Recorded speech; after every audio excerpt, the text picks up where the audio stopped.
so much credit, Lewis, not only to Sean McVay, but GM Les Snead. Did you think this was going to work? No, quite honestly, I was a little bit skeptical this offseason because, look, I've been involved in these kind of situations where you feel like you already have a good football team. You're going to try and go ahead and add a bunch of pieces to really put you over the top to get to a game like this.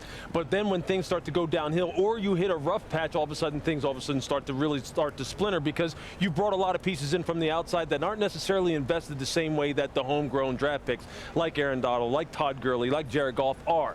And I've been through that. It's a testament, though, to Sean McVay's leadership to be able to weather the storm through the season here, through the ups and downs, and still be able to keep what are some very combustible personalities on the same page. It's a testament to his leadership. It's a testament to the homegrown leadership that they already have on the football team. Guys like Aaron and Jared and Todd set the tone. Sue has followed step. Aqib Talib has fallen in line. Marcus Peters has fallen in line. Brandon Cooks never was a problem when he was in New England, from what I understand. He's fallen in line. So this is a great job of bringing together a lot of high-profile players in an effort to get to a game like this, and then you get here. That's pretty good. That's about as good as it gets. Here's how Snead explained it, because obviously each one is case by case, but he said there is a formula. Number one, you have to love football. You have to be smart enough to want to improve and then buy into the we, not me philosophy that the Rams have. Yeah, and easier said than done. And you know, I had an opportunity to speak with Jeff Fisher, the coach who was fired in December of 2016. And it's a bittersweet experience in him watching this team advance to this stage. I'd say more bitter than sweet because he was in charge of this organization. He helped build and pick the core of that team that we showed early on. You know, hey, don't pick Todd Gurley because he has a torn ACL coming out of Georgia, but he did it with the 10th pick in the draft. Aaron Donald was the 13th pick in his draft.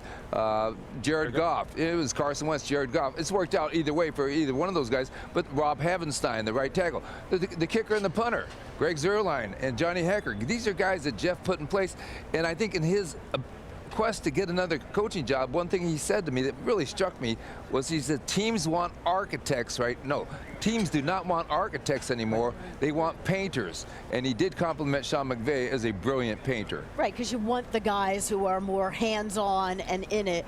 But I will say, I mean, one of the downfalls for Jeff, unfortunately, was offensive coordinator.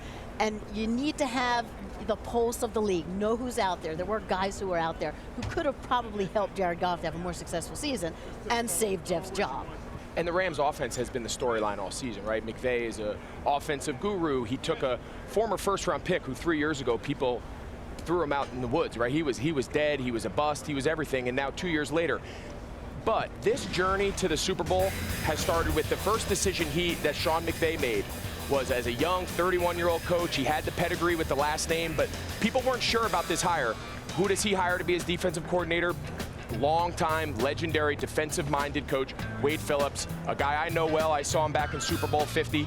For him to be so secure with himself in a league full of insecurities, surrounding themselves with people they're comfortable with, Sean McVay's first true test as a head coach is he goes out and hires a guy that if he gets off to a bad start, that's your interim head coach in waiting that you just hired. Yeah. I think that has laid this foundation, has laid this journey out from the beginning. He's a tremendous leader. He's a tremendous, face of that franchise who also happens to be extremely talented as a play caller. Yeah, you think about it, Wade Phillips and then Aaron Cromer, the offensive line coach, those type of guys. The special teams coach, he's willing to, hey, we're keeping John Fossil, who's a leftover from Jeff Fisher's staff.